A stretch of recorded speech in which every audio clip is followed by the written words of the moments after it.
Assalamualaikum warahmatullahi wabarakatuh. Alhamdulillah wasyukurulillah. La hawla wa la quwwata illa billah. Ashhadu an la ilaha illallah wahdahu la syarika lah. Wa ashhadu anna muhammadan abduhu wa rasuluh. Allahumma salli wa sallim ala nabiyyina Muhammad wa ala alihi wa sahbihi wa man wala. Amma ba'd. Para jamaah yang dirahmati Allah, alhamdulillah kita ucapkan puji syukur kita kehadirat Allah Subhanahu wa taala yang telah memberikan kenikmatan yang tidak terhingga kepada diri kita. Baik kenikmatan yang bersifat jasmani maupun kenikmatan yang bersifat ruhani. Kita berharap mudah-mudahan semua kenikmatan yang telah diberikan oleh Allah kepada diri kita itu benar-benar menjadi kenikmatan yang bisa kita syukuri, dan pada akhirnya Allah berkenan memberikan kenikmatan yang lebih daripada kenikmatan yang telah diberikan olehnya kepada diri kita, dan semuanya itu menjadikan diri kita semakin dekat kepada Allah Subhanahu wa taala. Amin. Para jamaah yang dirahmati Allah, beberapa kali saya menjelaskan persoalan yang terkait dengan tabayun. Dalam bahasa sederhana, tabayun itu ya klarifikasi atau verifikasi terhadap berita atau informasi dari siapapun, dimanapun dan kapanpun. Dengan tujuan apa? Agar semua jadi clear, jelas, terang benderang. Dan oleh karena itu, sikap kritis kita terhadap semua informasi itu harus kita miliki, sehingga apapun yang kita terima itu tidak kita telan mentah-mentah, dan semua bisa menjadi pijakan kita untuk bersikap dan bertindak. Termasuk di dalamnya informasi-informasi yang terkait dengan masalah keagamaan, informasi-informasi yang terkait dengan masalah-masalah kehidupan, dan informasi-informasi lain yang pada saatnya akan bisa membangun sikap dan perilaku kita yang terbaik untuk diri kita, untuk orang lain, untuk siapapun yang berinteraksi dengan kita, dan utamanya ketika kita beribadah kepada Allah Subhanahu wa taala. Para jamaah yang dirahmati Allah, 2 kali saya mendapatkan amanah dari para jamaah saya untuk menjelaskan persoalan-persoalan sederhana di masyarakat, yaitu persoalan simpang siur informasi di media sosial yang perlu kita sikapi dengan sikap kritis. Yang kedua, persoalan yang terkait dengan kasus-kasus yang sekarang sedang jadi tren, yang sedang trendy, apapun kasus itu, termasuk kasus yang terakhir ini, yaitu kasus pandemi yang terkait dengan COVID-19. Nah, untuk menjawab hal-hal yang seperti ini, yang pertama, kalau tentang pandemi saya tidak banyak tahu. Saya hanya tahu informasi dari pihak-pihak yang selama ini bisa saya percaya. Apalagi tentang virus, ilmu saya tidak ada di situ. Bahkan teman-teman saya yang berprofesi sebagai dokter saja banyak yang mengelak untuk menjelaskan, karena ilmu tentang persoalan pandemi dan apalagi virus itu adalah ilmu-ilmu yang tidak mudah difahami oleh semua orang kecuali orang-orang yang menekuni. Nah, sehingga kita harus mendapatkan informasi yang lebih akurat, dan pada saatnya kita bisa bersikap. Demikian juga ketika saya ditanya tentang fatwa-fatwa mengenai apa yang seharusnya kita sikapi terkait dengan pandemi itu, saya katakan cermati, pahami, dan sikapi semua fatwa itu dengan empati. Jangan a priori. Sikap a priori itu akan melahirkan sesuatu yang kurang baik. Kalau dalam bahasa saya ketika saya mengajar filsafat, harus ada sikap kritis kita harus punya sikap yang terkait dengan apa yang kita terima itu dengan hati yang lapang dan pikiran yang jernih, sehingga sikap yang kita pilih itu menjadi sebuah sikap yang tepat untuk melakukan tindakan apapun untuk kepentingan diri kita, kepentingan orang lain, dan utamanya ketika kita harus beribadah kepada Allah Subhanahu wa Ta'ala. Para jamaah yang dirahmati Allah, ada satu ayat yang berkali-kali saya coba untuk saya cermati di dalam kitab-kitab tafsir dan penjelasan dari para ulama tentang makna ayat ini, yaitu ayat yang terdapat di dalam surah Al-Hujurat, tepatnya pada ayat 6. Di dalam ayat itu Allah berfirman, A'udzu billahi minasyaitonir rajim, ya ayyuhalladzina amanu in ja'akum fasiqun binaba'in fatabayyanu an tusibu qauman bijahalatin fatusbihu ala ma fa'altum nadimin. Selama saya belajar tafsir, ya meskipun saya itu bukan mufasir dan bukan ahli tafsir dan bukan bidang ilmu saya, tetapi saya tetap akan belajar seperti apapun hasilnya, tetapi ini bagian dari upaya saya untuk terus belajar. Ayat ini, kata para ulama tafsir, dimulai dengan nida. Nida itu panggilan atau seruan. Apa panggilan atau seruan yang dinyatakan oleh Allah dalam ayat ini? Allah menyatakan, ya ayyuhalladzina amanu. Artinya, wahai semua orang yang beriman, tanpa kecuali, dimanapun, kapanpun, tua muda, laki-laki, perempuan, dari suku apapun, dari bangsa manapun, dari komunitas yang beragam, yang terkait dengan keimanan ini dipanggil. Di orang yang beriman itu dipanggil oleh Allah dengan panggilan, wahai semua orang yang beriman, tanpa kecuali. Apa nida atau semuanya?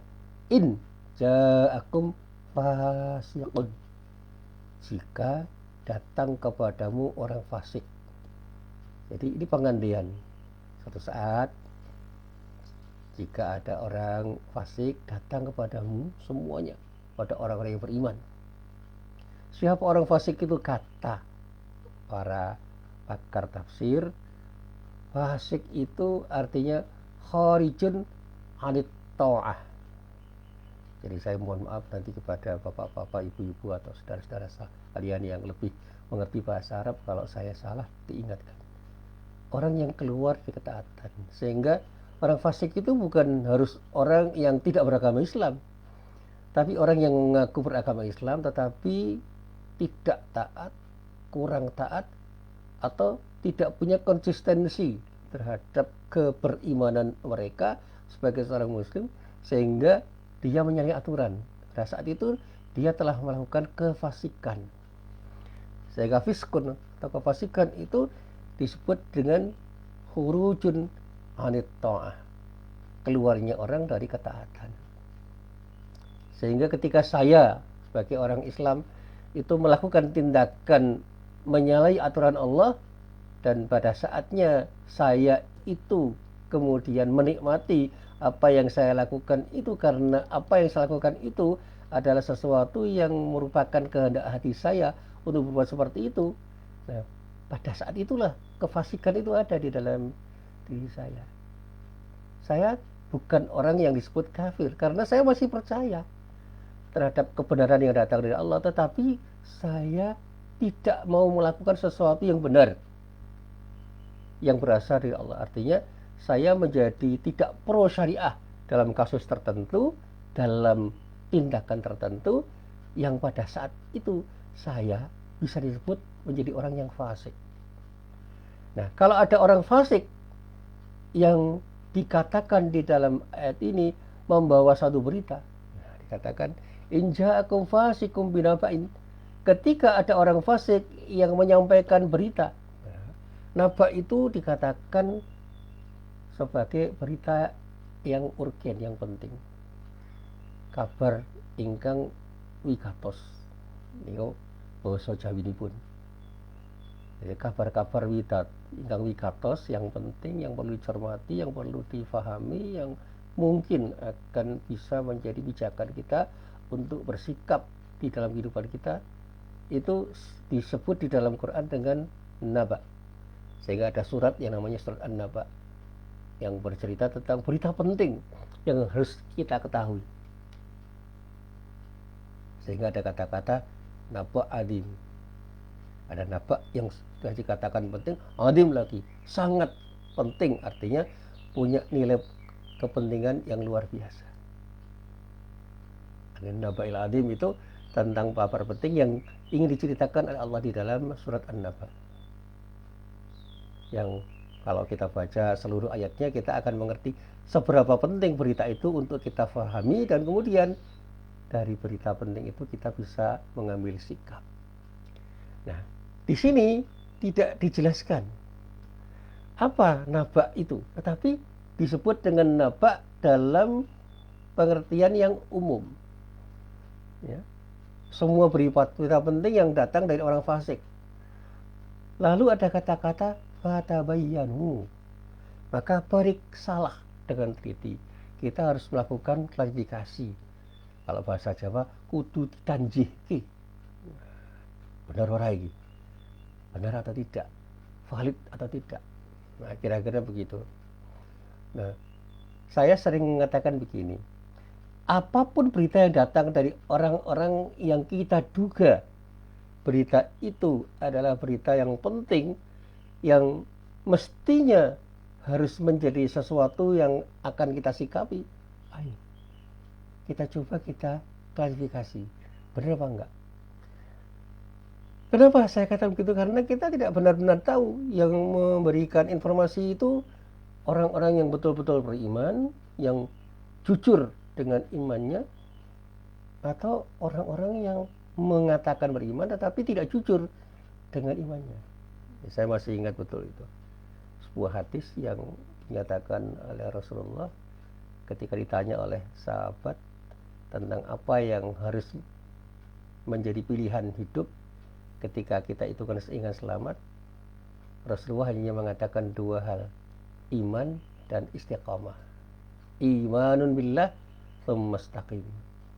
Jadi modal dasar orang dalam hidup itu adalah iman dan bersikap istiqomah, artinya punya komitmen yang kuat terhadap keimanannya, lalu jujur dengan keimanannya sehingga orang itu benar-benar menyatakan keberimanannya di dalam seluruh perilakunya.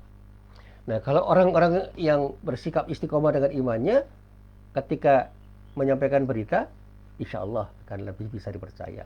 Meskipun boleh jadi dia itu jujur, tetapi kejujurannya itu tidak 100% mengharuskan kita percaya terhadap apa dia katakan, ketika data yang dikatakan itu perlu juga kita verifikasi.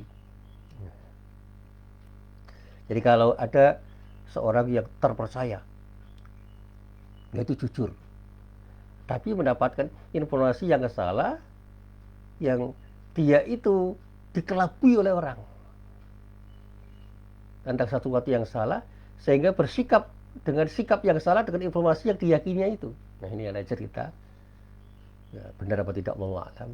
Ada dokter mendapat informasi yang salah dari pasien, kemudian dia melakukan diagnosis yang salah sebagai akibat dari informasi yang salah dari pasien. Dokternya salah nggak? Ya, dia itu jujur, tapi karena dia itu yakin bahwa apa yang dikatakan oleh pasiennya itu benar, dia lupa untuk melakukan klarifikasi. Artinya dia tidak melakukan check and recheck, tidak bertabayun, sehingga apa? Diagnosisnya salah. Nah, sekarang ada istilah diagnosis sampah. Jadi ada orang yang punya gejala penyakit X, tetapi tidak dikatakan berpenyakit X dari hasil diagnosis dokter itu, karena hasil wawancara, hasil perbincangan dengan pasiennya itu menghasilkan informasi yang salah karena pasiennya berbohong. Nah, kebohongan pasien itu mengakibatkan dokter yang jujur itu menjadi dokter yang bersikap salah terhadap informasi yang dikatakan oleh pasiennya itu, karena dia lupa untuk melakukan klarifikasi. Akibatnya bisa fatal. Ketika melakukan treatment terhadap pasien itu, jadi ketika melakukan tindakan medis bisa saja salah karena apa? Berangkat dari diagnosis yang salah, dan diagnosis yang salah itu terjadi sebagai akibat dari informasi yang salah dari pasien. Nah, sekarang ini yang namanya verifikasi data itu sangat penting, apalagi data yang datang dari sumber-sumber yang tingkat validitasnya itu masih perlu diragukan. Apalagi kalau dalam bahasa penelitian tidak hanya validitas yang perlu dipertanyakan, tapi juga reliabilitas. Reliabilitas data itu bisa nggak dipertanggungjawabkan. Maka ada alat uji validitas dan ada alat uji reliabilitas, baik dalam pengertian kualitatif maupun kuantitatif. Berkali-kali saya belajar metodologi penelitian, di situ saya memahami bahwa kita itu harus melakukan verifikasi data dengan sangat cermat, sehingga kita tidak tertipu oleh data dari manapun sumber data itu. Bahkan ada konsep check and recheck. Nah, teorinya macam-macam, termasuk yang selalu saya sampaikan antara lain konsep triangulasi. Kita melakukan check and recheck dengan melihat sumber-sumber yang lain. Kalau dalam dunia kedokteran ada second opinion yang perlu kita baca. Ada dokter-dokter lain yang juga perlu kita dengar pendapatnya. Ini cerita saja ini, dan ini faktual. Cerita faktualnya begini. Saya punya teman saya itu orang yang sangat jujur, dan selama ini saya belum pernah dibohongi oleh teman saya itu.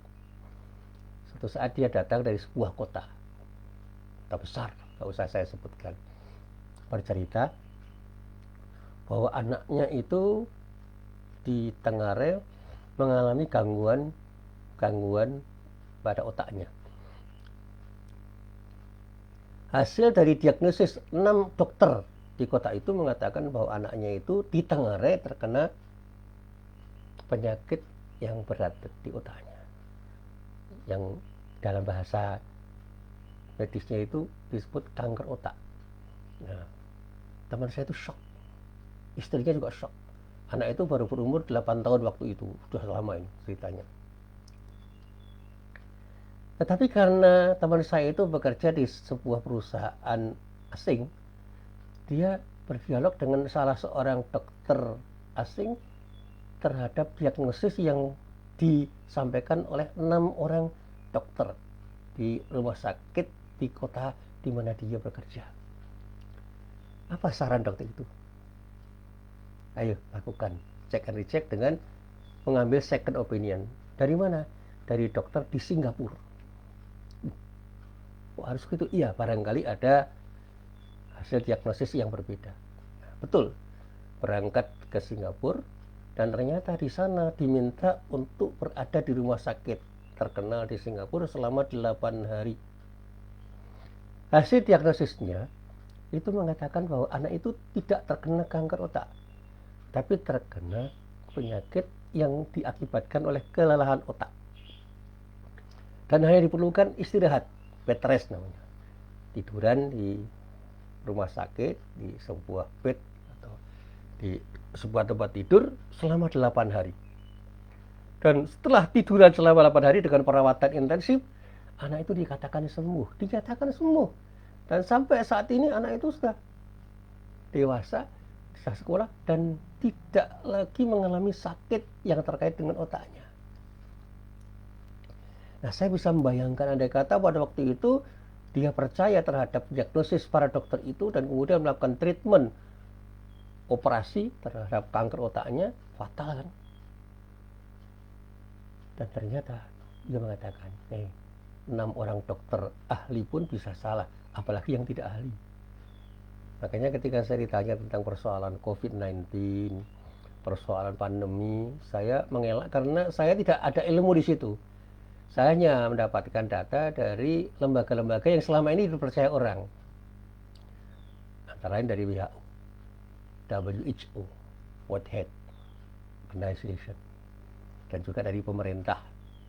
Yang saya juga tidak tahu persis dan tidak bisa meyakini bahwa mereka jujur. Tidak bisa meyakini, tetapi untuk sementara saya harus lebih percaya. Gitu aja, karena saya tidak punya ilmu terhadap hal itu.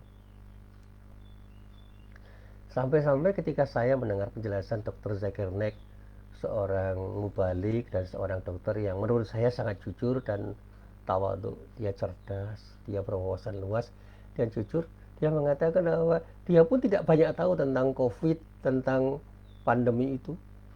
Tetapi dia menceritakan bahwa yang namanya corona itu sudah ditemukan tahun 30-an. Dan kemudian corona yang sekarang itu adalah corona jenis baru, yang hasil penelitiannya belum sampai pada dirinya, sehingga dia belum bisa berkesimpulan karakter dari virus itu seperti apa. Nah, ketika dia dimintai fatwa, dia mengatakan dia bukan faqih. Dia itu hanya seorang mubalik, seorang ustadz yang sering bertabligh, sehingga ilmu agamanya tidak cukup untuk berfatwa. Tetapi dia mengatakan berhati-hati itu lebih baik. Makanya sambil menunggu hasil yang lebih valid, tidak ada jeleknya kita bersikap hati-hati untuk tidak bermain dengan sembrono terhadap virus yang disebut dengan corona, yang sebutan populernya adalah COVID-19, atau sebutan lain adalah COVID 2019. Ya, cara berhati-hatinya bagaimana? Ya, kita menghindar dari kemungkinan terkena virus itu. Dan cara yang terbaik seperti yang dilakukan Rasulullah dulu pada waktu itu, yang belum kena jangan menemui yang kena, yang sudah kena jangan menemui yang belum kena. Kalau kita berada di wilayah yang belum kena, jangan masuk di wilayah yang kena. Yang sudah terkena wilayah itu, ya mereka jangan keluar dari wilayah yang terkena wabah itu. Jadi kalau orang Cina di Wuhan terkena, jangan keluar kemana-mana. Nah, orang-orang di luar Cina dan Wuhan yang belum terkena, jangan ke sana gitu. Nah, kalau itu kita tarik ke Indonesia, orang-orang di kota besar yang sudah kena, jangan mudik. Tidak usah mempertentangkan apa mudik itu pengertiannya apa beda, apa sama dengan pulang kampung. Jangan mudik, dengan harapan tidak menularkan kepada orang-orang yang belum terkena di wilayah yang lain, karena potensi dia itu membawa virus itu sangat besar, meskipun dinyatakan tidak sakit. Karena sekarang ini ada istilah OTG, orang tanpa gejala. Dia belum menjadi orang yang dipantau dan belum menjadi pasien yang dipantau, apalagi positif. Tetapi untuk berhati-hati, ya sudah, gak usah mudik dulu. Kenapa? Yang tidak berada di wilayah yang terkena sekarang, dimanapun ya, jangan pergi ke sana. Itu dalam bahasa orang Jawa namanya ulo marani kebuk, kutuk marani sunduk. Ya itu tidak bagus. Jadi kalau saya orang Jogja dan dikatakan Jogja belum kena misalnya, ya jangan masuk ke wilayah yang sudah kena.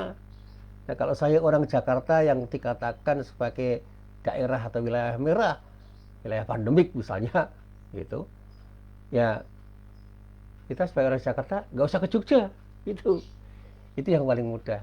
Dan itu pemahaman yang paling dangkal dari saya ketika saya mencermati penjelasan dari Dr. Zakir Naik itu, dan itu bagus. Itu yang namanya kehati-hatian.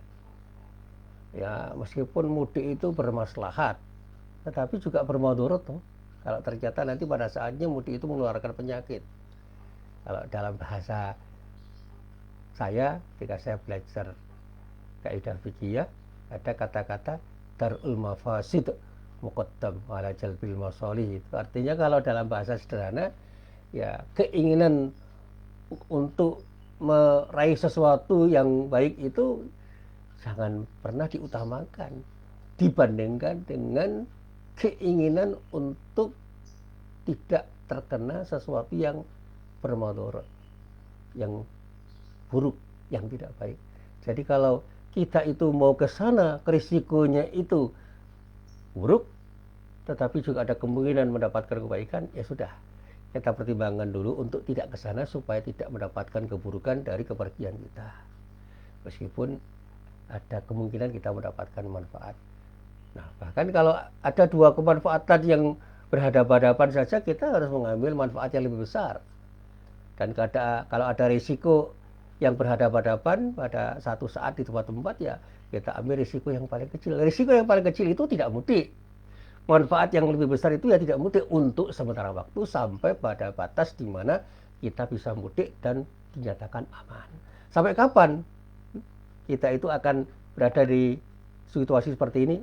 Ya, kita tidak akan pernah tahu. Apalagi saya ketika tanya, ya saya hanya menunggu keterangan dari orang-orang atau lembaga yang berwenang, yang kompeten untuk menyatakan sudah aman. Sebelum dinyatakan belum aman, ya sudah, kita menunggu. Itu aja.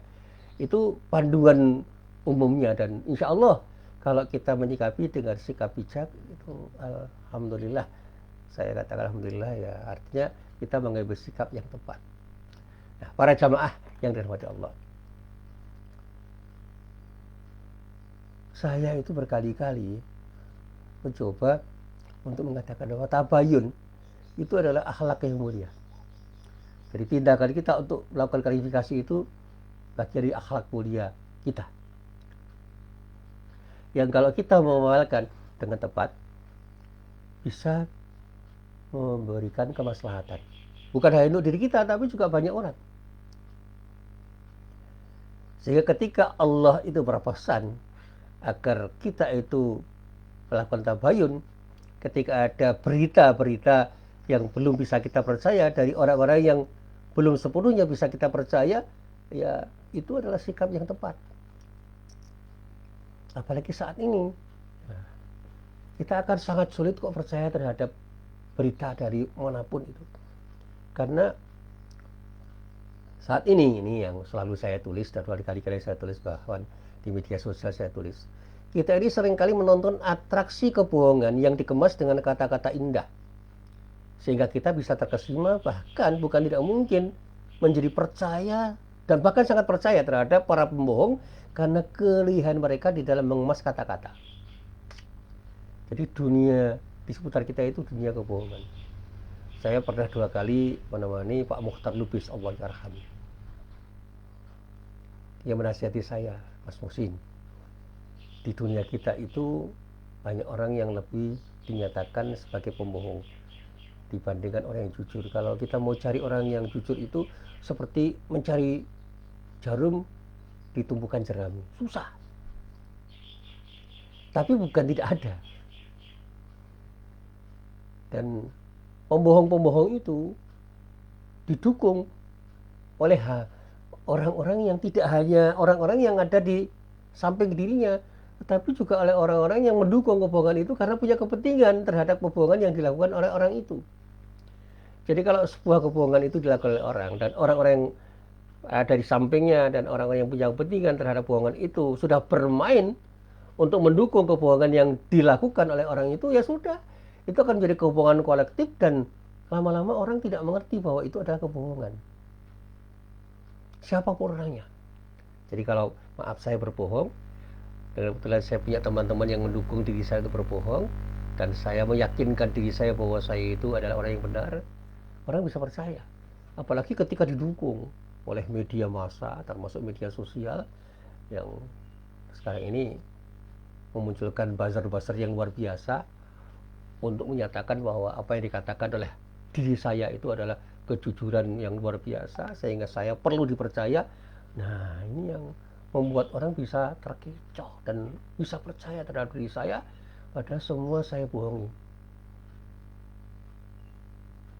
Saya itu membohong yang kemudian mendapatkan dukungan dari banyak orang. Karena apa? Kebohongan yang saya lakukan itu didukung oleh buzzer-buzzer saya yang terus bermain untuk mendukung diri saya, sehingga apapun yang saya katakan itu dianggap sebagai sebuah kebenaran oleh banyak orang. Jadi kebohongan publik itu bisa terjadi dimanapun dan kapanpun oleh siapapun, apalagi ketika dilakukan oleh orang yang didukung oleh para buzzer. Luar biasa itu. Katanya sekarang ini ada, wallahu a'lam. Nah, nasihat Pak Mukhtar Lubis saya sambungkan. Yang kedua, ketika saya menemani beliau makan di rumah makan Padang waktu itu di Jalan Sulu waktu itu, sekarang Jalan Urip Sumoharjo, dia mengatakan kita ini dirimba kebohongan, dan orang-orang itu semakin tega untuk berbohong, dan banyak orang yang tersisih karena jujur. Jadi orang-orang jujur itu banyak tersisih. Karena apa? Karena dikuasai oleh orang-orang yang berbohong. Karena di dunia ini sudah dikuasai oleh orang-orang yang berbohong. Para pembohong sudah menjadi penguasa.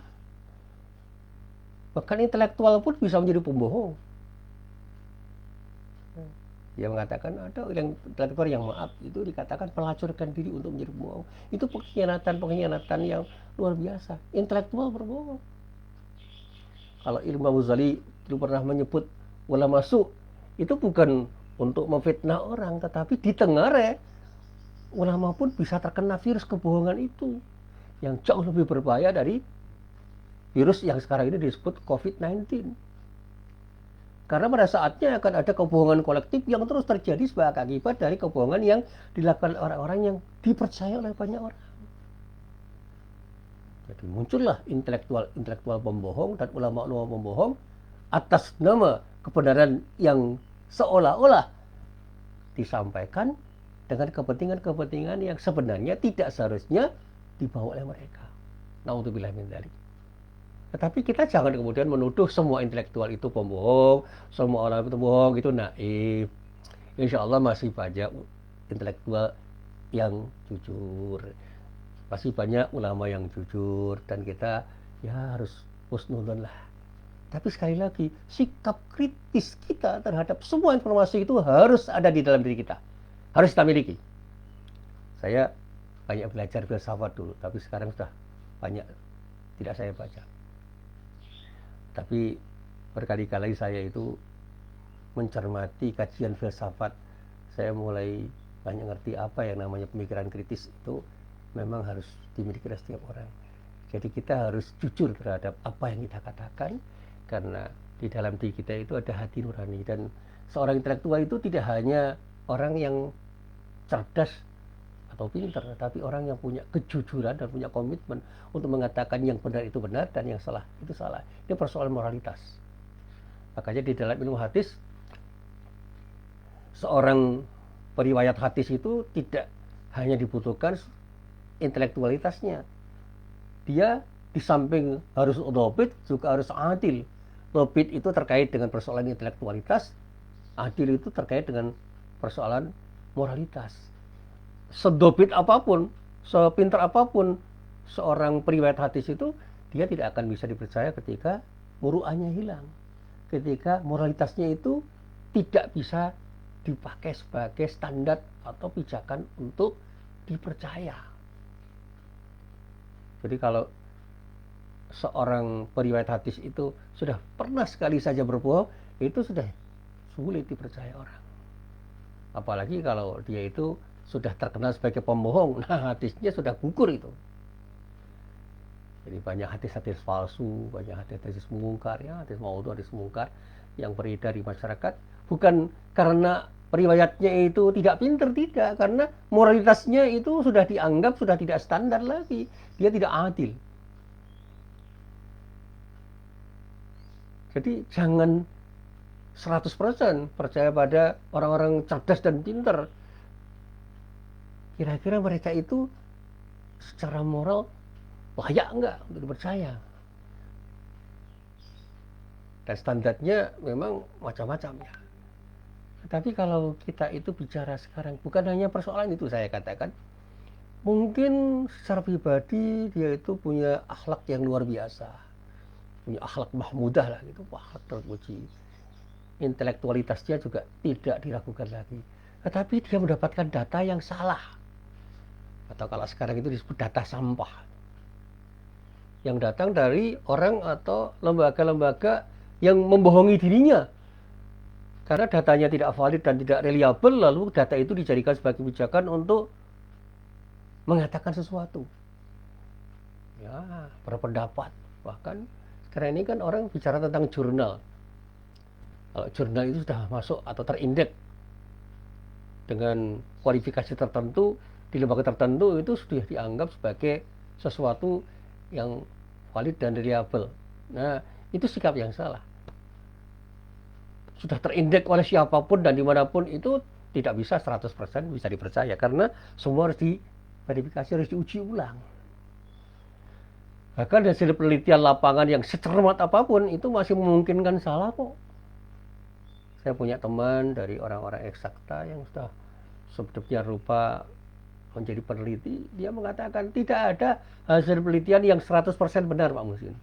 Karena kebenaran yang betul-betul benar itu hanya satu, dari Allah. Al-Haq, itu ya dari Al-Haq.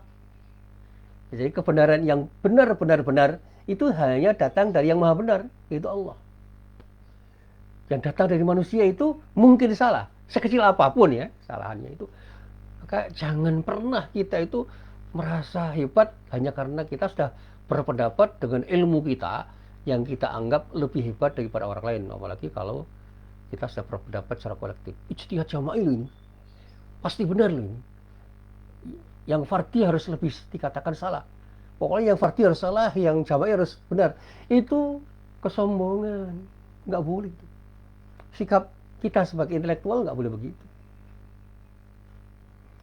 Seberapapun banyak orang berpendapat, bisa dikoreksi oleh seseorang yang ketika diverifikasi ternyata pendapat seorang itu jauh lebih bisa dipercaya ketimbang atau daripada pendapat orang banyak. Itu aja. Ya saya masih ingat betul ya bagaimana mihnah itu terjadi pada ya, abad pertengahan. Ya, Imam Syafi'i orang hebat itu pernah kena.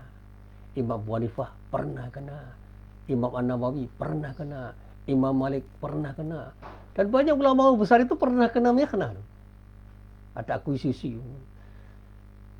dituduh berdusta atau dikatakan tidak benar hanya karena pendapatnya bertentangan dengan pendapat-pendapat resmi pemerintah atau pendapat banyak orang yang sudah berijma untuk mengatakan yang benar itu hanya X.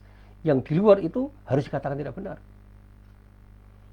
Saya pernah belajar teologi Islam.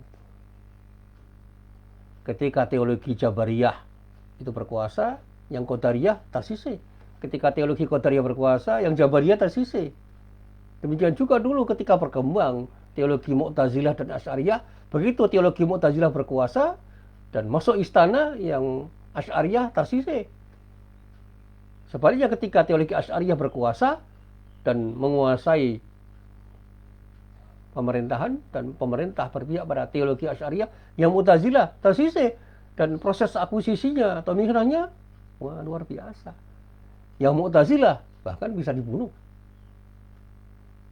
Sebaliknya ketika teologi Mu'tazilah berkuasa, yang berteologi Asy'ariyah bisa dikafir-kafirkan dan bisa dibunuh. Termasuk ya, ironi dari peristiwa para sufi itu. Saya bisa belajar dari kasusnya Al-Khalaj dengan hululnya itu. Hanya karena dia punya pendapat yang berseberangan dengan para faqih yang waktu itu sangat dominan, ya, sangat hegemonik, dan mendapatkan dukungan dari para penguasa, Al-Khalaj harus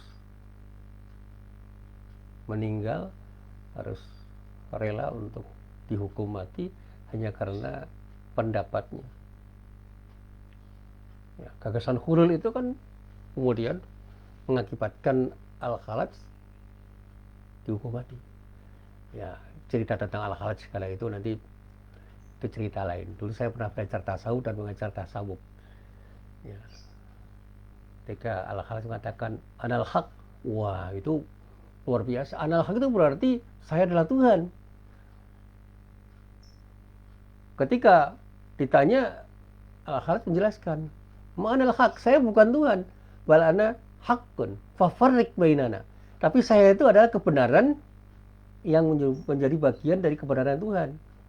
Saya itu hanya orang atau makhluk yang mungkin benar, mungkin salah, karena kebenaran yang paling benar itu adalah kebenaran Allah. Fafarriq bainana, maka bedakan aku dengan Tuhan, kira-kira begitu. Tetapi argumen yang kemudian dikatakan itu tidak didengar orang, dia tetap dianggap telah menjadi orang yang perlu disingkirkan. Dan bukan tidak mungkin nanti ketika ada orang yang menyebal dari pendapat umum yang dikatakan salah itu disingkirkan. Nah ini yang selalu saya renungkan dari kata-kata Pak Murtad Lubis. Mas Muhsin, ketika nanti Anda menjadi orang jujur atau teman Anda menjadi orang jujur di tengah-tengah orang yang berbohong, yang didukung oleh penguasa itu menjadi powerful sehingga Anda menjadi powerless. Anda akan disingkirkan dan bukan tidak mungkin Anda dibunuh. Tidak dalam arti mungkin Anda dibunuh secara fisik atau nyawa Anda dihilangkan, tapi minimal pembunuhan karakter. Karakter assassination itu bisa dilakukan oleh orang. Anda dibully orang karena Anda berpendapat berbeda dengan pendapat banyak orang. Dan Anda berani nggak mengatakan begitu? Kalau belajar dari Rasulullah kan harus berani. Kulil haq wa in kana murran. Nah, itu yang selalu saya sampaikan itu. Jadi salah satunya saya baca dari kitab Syu'abul Iman. Imam Al-Bayhaqi meriwayatkan dari Abu Dzar Al-Ghifari. Rasulullah bersabda begitu. Kulil haq, katakan yang benar itu. Yang Anda yakini benar. Dan Anda yakin bahwa ini kebenaran. Fa in kana murran, meskipun pahit. Dan memang mengatakan yang benar itu bisa pahit ketika kebenaran yang kita katakan itu berseberangan dengan kebenaran-kebenaran yang diakui oleh banyak orang. Kalau bahasanya Imam Najib, nek kowe itu bener manut opo sing tok yakini bener, ning ora padha karo bener wong akeh, siap-siap wedi onek-oneke wong akeh. Disengiti wong akeh, singkirke wong akeh, digoblok-gobloki. Dikandani ngeyel, kowe disingkirke, membangkang. Wah, misalnya ungkapannya seperti itu. Bagian di jamaah ngeyeliah. Itu kata Imam Najib. Tapi ini saya kata kembangkan. Karena pada saatnya kita harus berani bersikap. Kalau kita yakin bahwa itu benar, katakan itu benar. Kalau itu salah, katakan itu salah. Cuma semuanya harus berlandaskan pada argumen yang kokoh. Jangan asal-asalan. Dan kita jangan merasa paling benar. Baik secara pribadi maupun secara kolektif. Bahkan kalau kita itu beristihad, mungkin istihad kita itu berbeda dengan istihad orang lain. Ayo saling menghargai. Sikap toleran, sikap tasamu itu harus kita tunjukkan. Maaf ya, sekarang ini ada beberapa kelompok yang berpendapat. Nah, kelompok besarnya mungkin Muhammadiyah, NU dan MUI tentang persoalan COVID-19 itu. Coba kita cermati. Apakah ketika pendapat itu sama persis? Tidak. Saya mempelajari 3 pendapat itu. Saya cermati. Ya, saya pernah sedikit banyak belajar usul fikih, belajar teori makhluk syariah, meskipun saya bukan ahli. Saya itu cuma mubalik, bukan faqih. Tapi selalu ada celah untuk mengkritisi pendapat-pendapat itu. Sementara ada orang di kelompok lain yang bukan kelompok mainstream, di luar 3 kelompok Majelis Ulama Indonesia, Nahdlatul Ulama dan Muhammadiyah yang berpendapat sedikit berbeda atau jauh berbeda. Sudahlah, tidak usah saling menghujat. Biarlah mereka berpendapat dengan argumen-argumen yang mereka sampaikan. Yang pada saatnya kita bisa saling menghargai. Jangan hanya karena kasus COVID-19, ukhuwah Islamnya kita tercerai-berai, terpotong, terpuruk. Sekali lagi, wah itu naif. Kita itu sedang benar-benar tidak tahu kok. Pandemi yang sedang terjadi itu seperti apa, seperti yang dikatakan oleh Zakir Naik. Kita ini masih blank sebenarnya. Sebenarnya ini ada apa? Karena COVID-19 itu hasil penelitiannya menurut Zakir Naik itu belum tuntas. Meskipun sudah ada statement dari WHO bahwa ini adalah pandemi, ya sudah. Jangan pernah kita saling mengata-ngatai sesuatu terhadap orang lain dengan kata-kata yang tidak sepantasnya kita katakan. Kul khairan aw yasmut. Ini bahasanya Rasulullah. Katakan yang baik-baik sajalah dengan cara yang baik. Kalau tidak bisa mengatakan yang baik atau dengan cara yang baik, lebih baik diam. Dan itu yang saya pilih. Saya lebih baik diam saja karena di samping saya itu orang awam. Saya itu hanya mubalik kampung yang tidak terkenal, apalagi punya kapasitas sebagai orang yang bisa berpendapat. Ya, saya sementara banyak mendengar kata orang. Dan saya selalu bersikap hati-hati. Saya diam. Saya ditanya oleh banyak orang yang ketika saya jawab itu berpotensi untuk melahirkan fitnah, ya lebih baik saya diam. Kalau omongan saya itu kira-kira tidak bermanfaat atau bahkan bermudarat, saya lebih baik diam.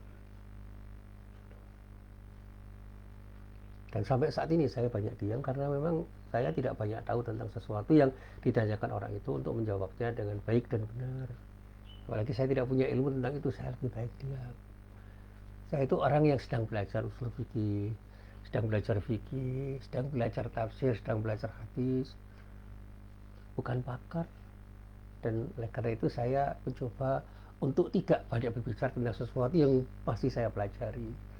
Apalagi tentang virus, waduh, saya tidak tahu banyak. Itu informasi tentang hal itu terlalu sederhana, terlalu remeh, tidak bisa saya pakai sebagai pijakan untuk berpendapat. Dan informasi-informasi yang simpang siur tentang virus yang disebut COVID-19 ini juga masih terlalu sulit, masih terlalu sederhana bagi saya. Saya lebih banyak diam. Saya tidak akan banyak menyalahkan orang, apalagi mengatakan saya itu benar. Tidak. Saya bersikap hati-hati aja. Bahwa saya dibully, saya dihujat, saya diomong yang bermacam-macam, tidak saya jawab. Saya cuma banyak beristighfar. Mudah-mudahan Allah memberikan ampunan terhadap apa yang saya lakukan itu. Dan kalau ada yang salah menurut orang, saya minta maaf. Itu aja. Orang marah-marah tidak saya tanggapi dengan kemarahan, karena Rasulullah tidak pernah menyikapi kemarahan orang dengan kemarahan. Rasulullah itu banyak senyum. Rasulullah itu punya sikap hilm. Dia punya kesantunan dan sekaligus sabar untuk menghadapi masalah. Dan itu yang saya coba untuk saya contoh. Saya banyak belajar akhlak dan ilmu akhlak. Saya banyak menulis tentang persoalan ini dan saya banyak memberikan pengajian tentang masalah ini. Bukan berarti saya sudah berakhlakul karimah. Saya itu orang yang berakhlak puji, belum. Saya perlu belajar untuk menjadi orang baik dan belum baik sampai sekarang. Jadi mohon maaf ya. Termasuk saya itu sebenarnya sangat sulit untuk mengatakan iya ketika saya diminta untuk memberikan pengajian tentang masalah akhlak, karena itu menyangkut sesuatu yang berat untuk saya sampaikan.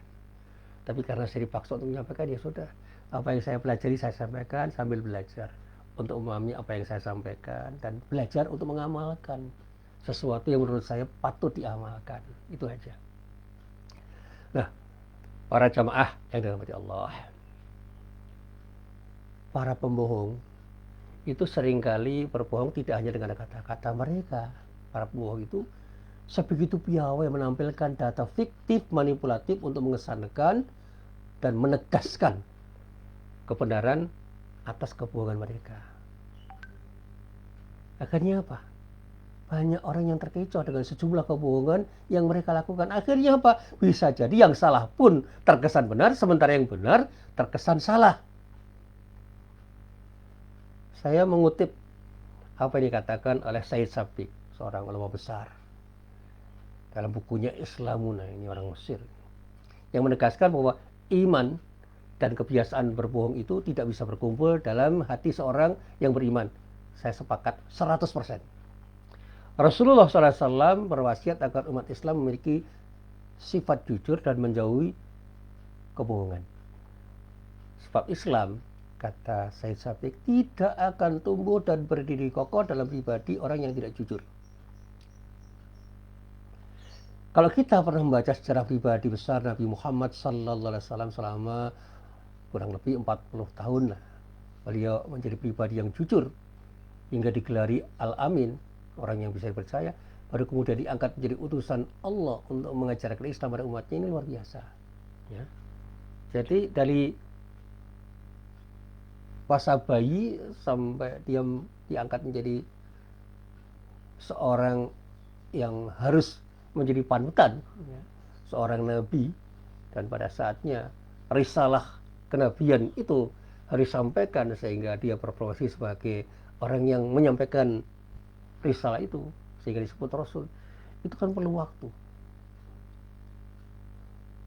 Umur berapa tahun itu bukan sesuatu yang pendek. Dan kemudian 23 tahun beliau berdakwah dengan modal sikap jujurnya itu luar biasa ya.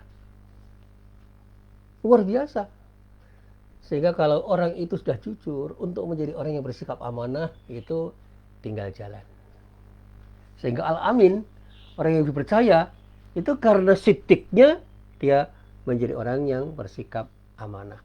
Sehingga sidik dan amanah itu dua sifat yang harus melekat pada diri orang ketika orang itu mau berkata-kata pada seorang.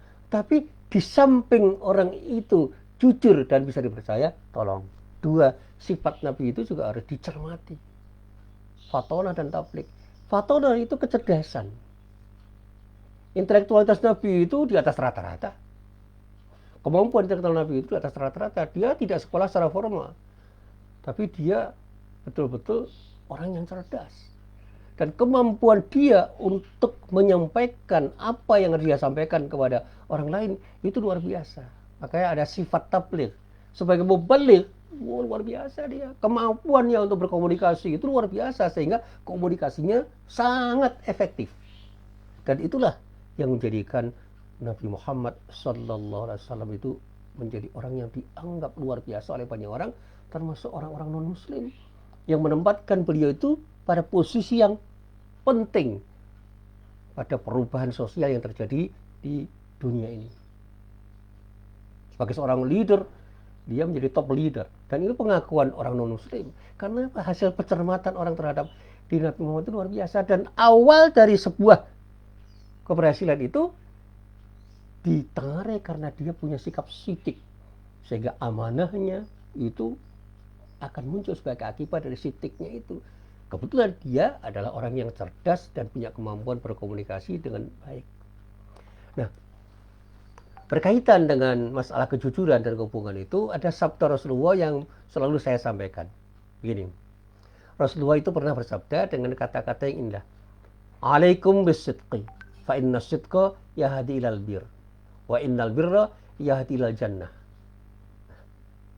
Kamu semua, ini sahabat-sahabat yang waktu itu sudah teruji menjadi orang-orang yang hebat, harus punya sikap jujur. Ya, kalau bahasa kampanye begini, berpegang teguhlah dengan kebiasaan untuk berkata jujur, bersikap jujur, punya kejujuran. Nah, gitu. Karena kejujuran itu benar-benar akan mengantarkan Anda semua pada kebaikan. Ini nasihat Rasulullah pada sahabat-sahabatnya waktu itu. Dan kebaikan yang Anda miliki itu akan mengantarkan Anda ke surga. Wa ma yazalul rajulu yasduqu wa yataharras sidqa hatta yuktaba indallahi siddiqan. Nah, seorang yang selalu bersikap jujur, dia akan ditulis, dicatat, diberi predikat oleh Allah sebagai orang yang jujur. Jadi dia sudah diberi predikat sebagai orang jujur, menjadi siddiq.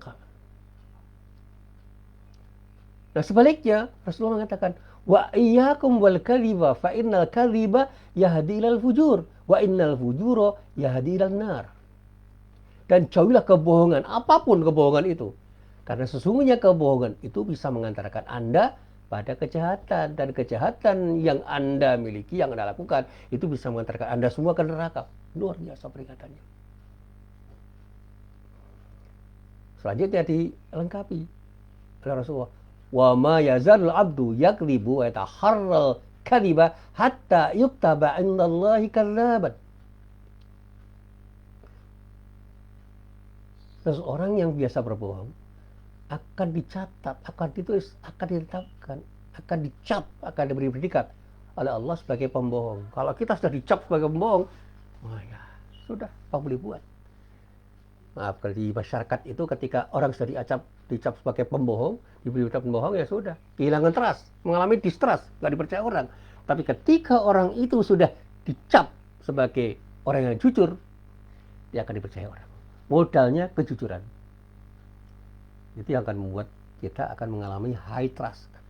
Dipercaya banyak orang dengan kepercayaan tingkat tinggi. Begitu kita berbohong, sekali kita berbohong, habis. Orang nggak percaya sama diri kita. Hati-hati. Nah, itu yang selalu saya sampaikan. Bukan berarti saya sudah jujur, tidak. Itu adalah peringatan untuk diri saya. Bukan untuk para jamaah semua.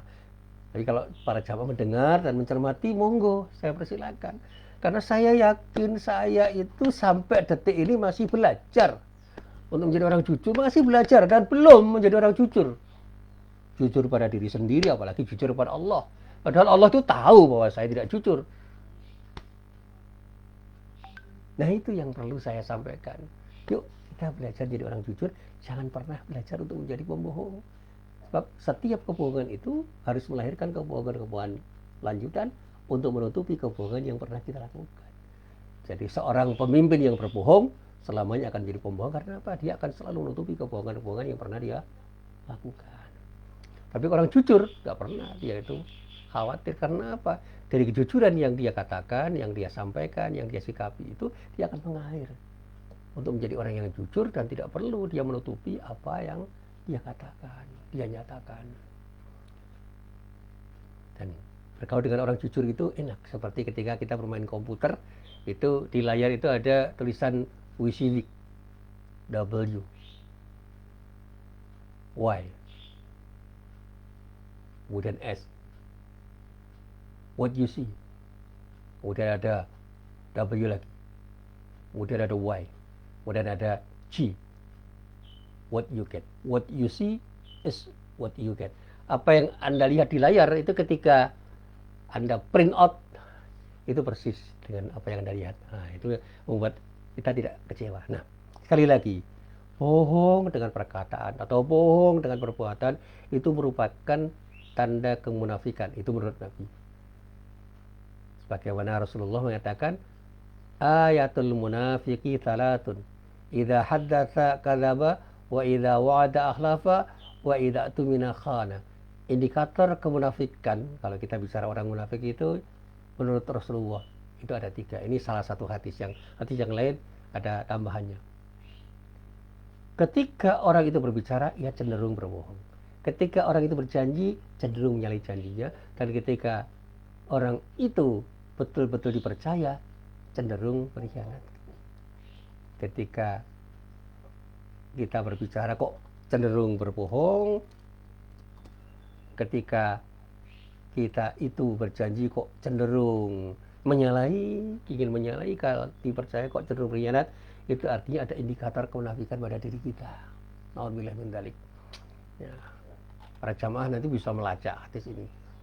Hadis yang ada di dalam kitab Sahih Bukhari Muslim, yang pertama tadi dari riwayat Ibnu Mas'ud radhiyallahu anhu, yang kedua juga hadis yang saya kutip dari Sahih Bukhari dan Sahih Muslim berasal dari Abu Hurairah radhiyallahu anhu. Nah, saya harus menyampaikan di dalam kesempatan ini dengan penyampaian yang apa adanya. Islam itu memandang kebohongan adalah induk dari berbagai macam dosa dan kerusakan. Tidak hanya pada pribadi, tapi pada masyarakat. Krisis multidimensi yang melanda negara kita, saya katakan dengan tegas dan yakin ini. Saya sudah hakul yakin, bukan hanya ainul yakin, dan bukan hanya ilmul yakin. Krisis multidimensi yang melanda negara kita itu bermuara pada krisis akhlak. Salah satu bentuk krisis akhlak yang berdampak luas itu adalah krisis kejujuran. Krisis kejujuran. Sekali lagi. Krisis kejujuran itu menyuburkan praktek korupsi yang sekarang ini menggerogoti sendi-sendi kebangsaan orang-orang di negeri kita. Banyak merusak sesuatu yang terkait dengan sesuatu yang seharusnya kita pelihara. Karena kepandaian membohongi dan membuat lingkaran kebohongan, maka sebagian besar perbuatan korupsi, kolusi, suap, dan pungli sulit dibuktikan. Karena apa? Seperti lingkaran setan. Karena apa? Pertemuan para pembohong itu mengakibatkan mereka saling menyandera dan tersandera. Kebohongan bisa membuat campur aduknya hal yang hak dan yang batil. Sesuatu yang batil bisa seolah-olah tampak sebagai sebuah kebenaran karena kepandaian orang membuat rekayasa dan menyamar dengan kamuflase yang bermacam-macam. Yang buruk terkesan baik, tapi yang baik terkesan buruk. Karena apa? Yang buruk bisa bermain peran dengan baik, yang baik sikap lugu, sehingga banyak dicitrakan sebagai orang tidak baik oleh banyak orang. Ada pemimpin yang dikesankan baik padahal tidak baik, ada pemimpin yang baik tapi tidak dikesankan baik, jadi dianggap tidak baik. Nauzubillah min dzalik. Bahkan saya mengatakan, upaya pemberantasan korupsi, kolusi, suap, dan pungli misalnya tidak akan membawa hasil yang berarti tanpa diikuti kejujuran dalam penegakan hukum. Padahal saya akan mengatakan begini, bahkan kalau saya tegas saya harus mengatakan sejujur-jujurnya. Jika mau membersihkan moral birokrasi kita, maka yang pertama harus dilakukan ialah membangun budaya jujur. Dalam bentuk apapun. Hingga setiap orang merasa malu untuk melakukan kebohongan dalam bentuk apapun. Ayo kita tegakkan kejujuran dan berhenti untuk berbohong. Dan kejujuran sekali lagi tidak cukup dengan slogan. Slogannya, ayo jujur, jangan berbohong. Mudah itu dikatakan. katakan tidak pada korupsi. Ternyata korupsi juga. Kejujuran itu tidak cukup sekadar jadi slogan, tetapi harus menjadi karakter dan kultur atau budaya masyarakat. Bahkan sistem pemerintahan yang bersih dan transparan hanya akan terwujud kalau pemimpin dan segenap elemen bangsa bersikap konsisten dengan prinsip kejujuran ini. Katakan yang benar adalah benar, dan katakan yang salah adalah salah. Itu yang terpenting. Tetapi sekali lagi, para jamaah yang berbahagia, pertempuran antara yang hak dan yang batil memang tidak akan pernah berhenti sepanjang mentari masih menyinari bumi ini. Kalau kebenaran memiliki pembela dan mendukung, kebatilan pun memiliki pendukung yang mungkin lebih kuat, memiliki pembela-pembela yang lebih kuat. Basar-basarnya luar biasa loh, yang mendukung orang-orang yang tidak jujur, orang-orang yang bohong itu. Sementara orang-orang yang jujur tidak banyak didukung oleh buzzernya karena nggak punya duit misalnya.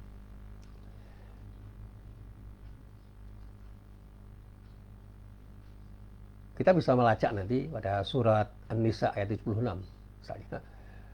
Nanti dibacalah.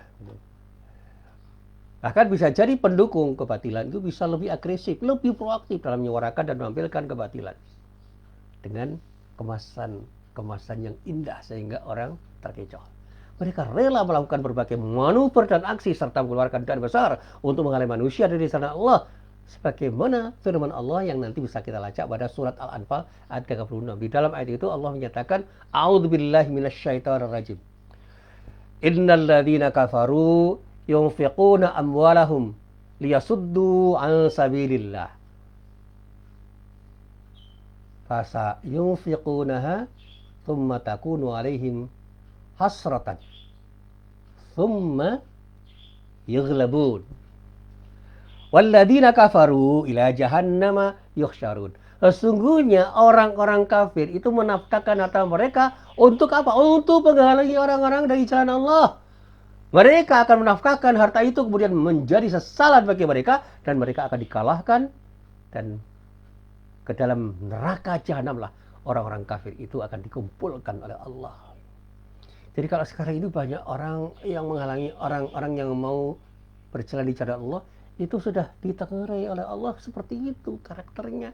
Mereka itu akan rela menafkahkan harta sebanyak-banyaknya untuk menghalangi orang-orang yang berjalan di jalan Allah.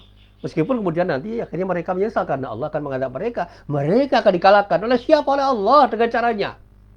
Bagaimana Namrud dikalahkan oleh Allah? Dengan cara Allah sehingga Ibrahim menjadi pemenang. Bagaimana Fir'aun dikalahkan oleh Allah melalui tangan Musa sehingga Musa menjadi pemenang.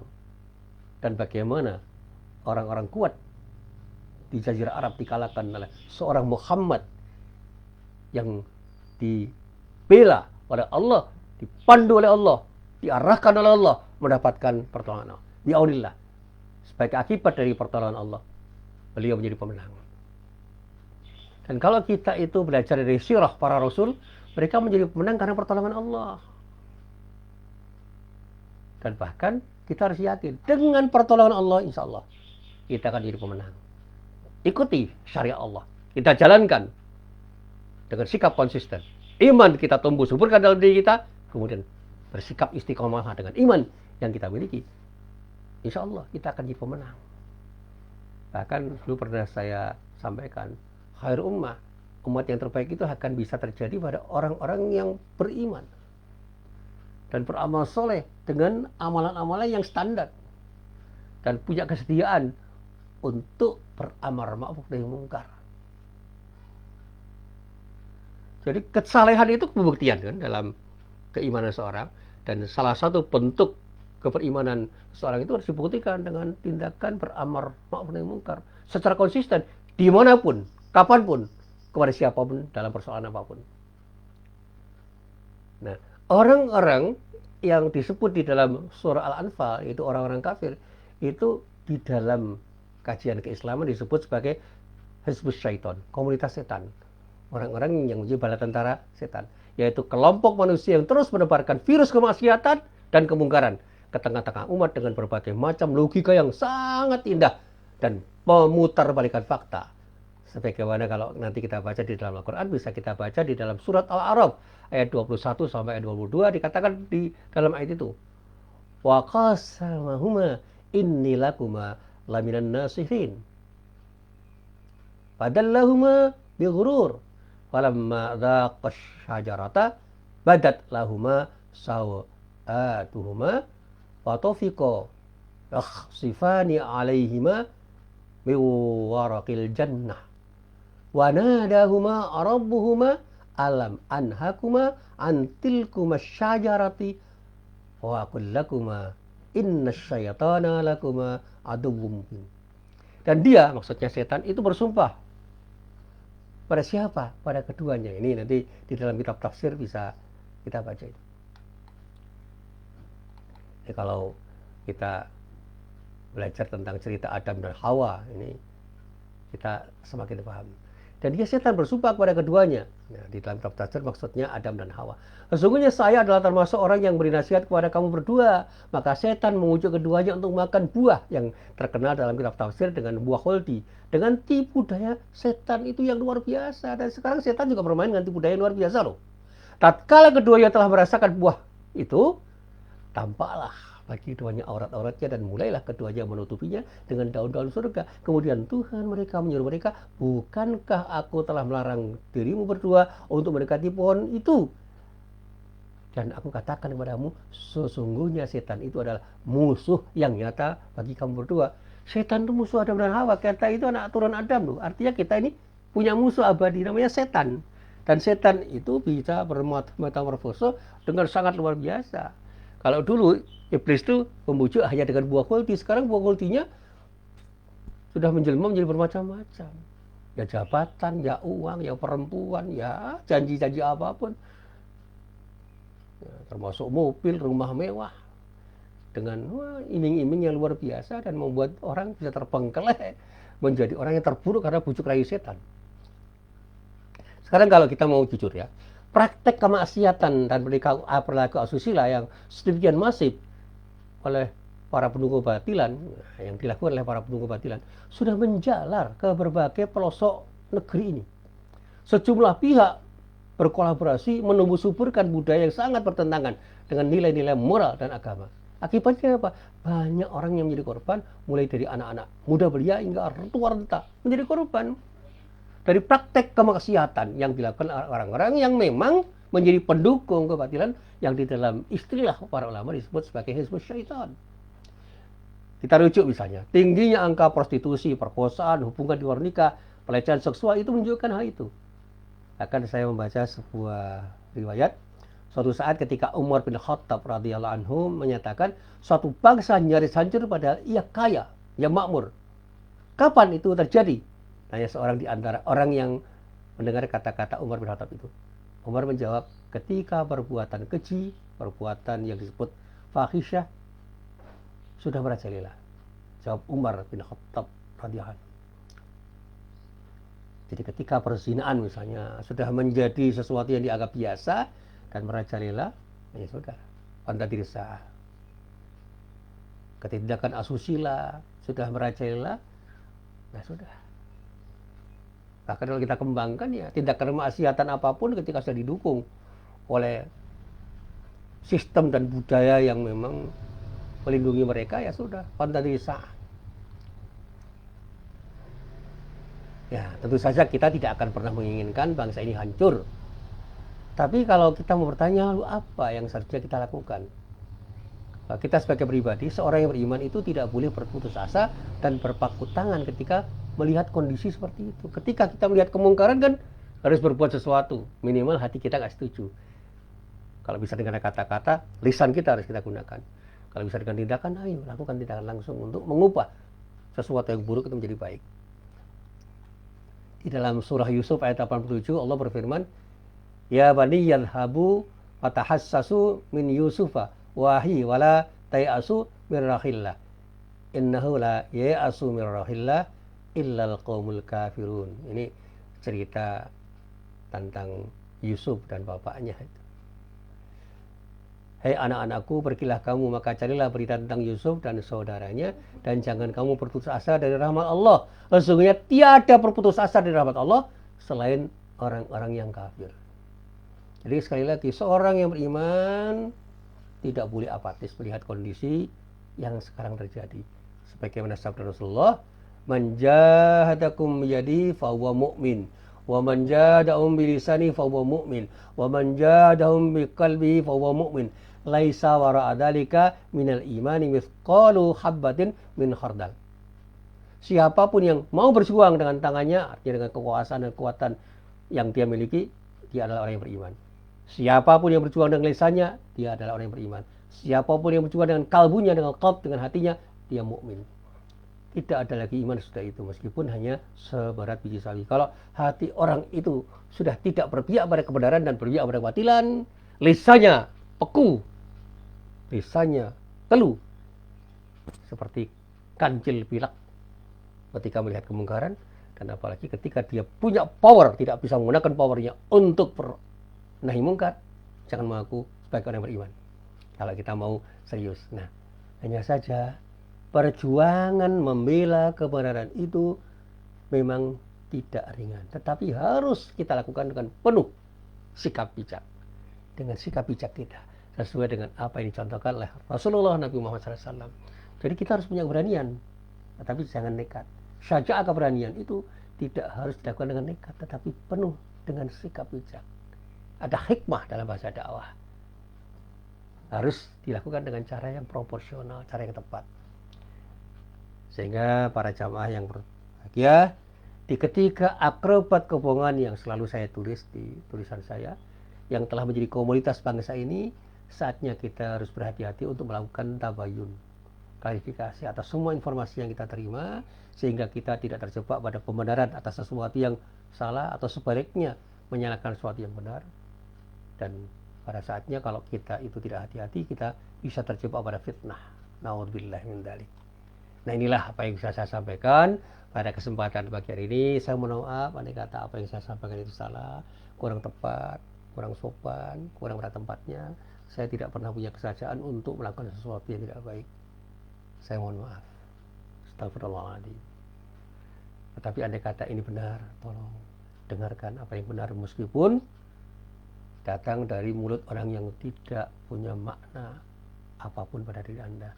Saya sadar saya ini bukan siapa-siapa. Saya ini hanya seorang mubalik kampung yang mungkin kata-kata saya tidak dengar orang. Saya bukan faqih, apalagi faqih. Untuk menjadi mubalik saja masih perlu belajar. Saya bukan orang yang tahu banyak tentang persoalan yang sekarang itu sedang terjadi, yang disebut dengan pandemi COVID-19. Oleh karena itu, kalau saya tidak berbicara tentang masalah itu, tolong dimaafkan, karena saya tidak punya ilmu tentang itu. Tapi saya sebagai orang yang beriman, saya punya tanggung jawab untuk beramar ma'ruf nahi munkar dengan apa yang saya miliki, dan mudah-mudahan niat baik saya itu mendapatkan ridho dari Allah Subhanahu wa Ta'ala. Wassalamualaikum warahmatullahi wabarakatuh.